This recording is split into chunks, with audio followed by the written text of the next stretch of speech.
మా పక్కనున్న సముద్రం మాదే. ఇకపైన ఆ సముద్రంలో ప్రయాణించాలంటే మీరందరూ కూడా డబ్బులు కట్టాల్సిందే. సరుకు రవాణా చేస్తే ఇంత డబ్బులు, ఆయిల్ రవాణా చేస్తే ఇంత డబ్బులు కట్టాల్సిందే. మా దేశాన్ని అమెరికా, ఇజ్రాయెల్ కలిపి నాశనం చేసినాయి. 70 ఏళ్ళకి సరిపడా నాశనం చేసినాయి. వాటిట్లో మళ్ళీ మేము సెట్ కావాలంటే మాకు డబ్బులు కావాలి.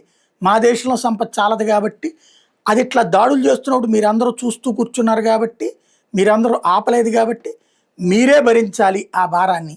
గల్ఫ్ దేశాల నుంచి ఆయిల్ కొనుక్కునేవాళ్ళు, హార్ముజ్ జలసంధి నుంచి వెళ్ళే వాళ్ళందరూ తలా ఓ 2 కోట్ల రూపాయలు, 20 కోట్ల రూపాయలు డబ్బులు కడితేనే మీ షిప్ను పోనిస్తాం అంటూ హార్ముజ్ జలసంధిని దిగ్బంధించింది ఇరాన్.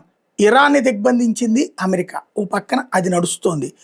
ఇదే సందర్భంలో కొత్త అంశాలు వెలుగులోకి వస్తున్నాయి. ఏదైతే సముద్రం అడుగున ఆ కేబుల్స్ కట్ చేస్తాం అంటున్నారు కదా, అవి అమెరికాకి సంబంధించినటువంటి కార్పొరేట్ కంపెనీలకు సంబంధించిన కేబుల్సే. ఇతర దేశాలతో టచ్లో ఉన్నటువంటి ఇంటర్నెట్ పనిచేసేటటువంటి అవి కట్ చేస్తాం. అవి కట్ చేయకుండా ఉండాలంటే ఇంత డబ్బులు ఇవ్వమంటున్నారట. పక్కా నక్సలైట్ల ధోరణిని అనుసరిస్తున్నారు ఉగ్రవాదులు. ఇరాన్ అనేది ఉగ్రవాద దేశం ఓ రకంగా. వాళ్ళు ఇప్పుడు డబ్బులు డిమాండ్ చేస్తున్నారు. అట్టించి వెళ్ళేవాళ్ళు, వచ్చేవాళ్ళు, ఆ కింద నుంచి వెళ్తే కూడా వీళ్ళకి డబ్బులు కట్టాలట. ఇది ఇప్పుడు వాళ్ళకి అడ్డం ఏం చేస్తే, సముద్రాల పక్కన ఉన్న ప్రతి దేశం రేపు డిమాండ్ చేస్తే, ఇట్లాగే బ్లాక్మెయిల్ చేస్తే ఇప్పుడు ప్రపంచం ఆడికి పోవాలి.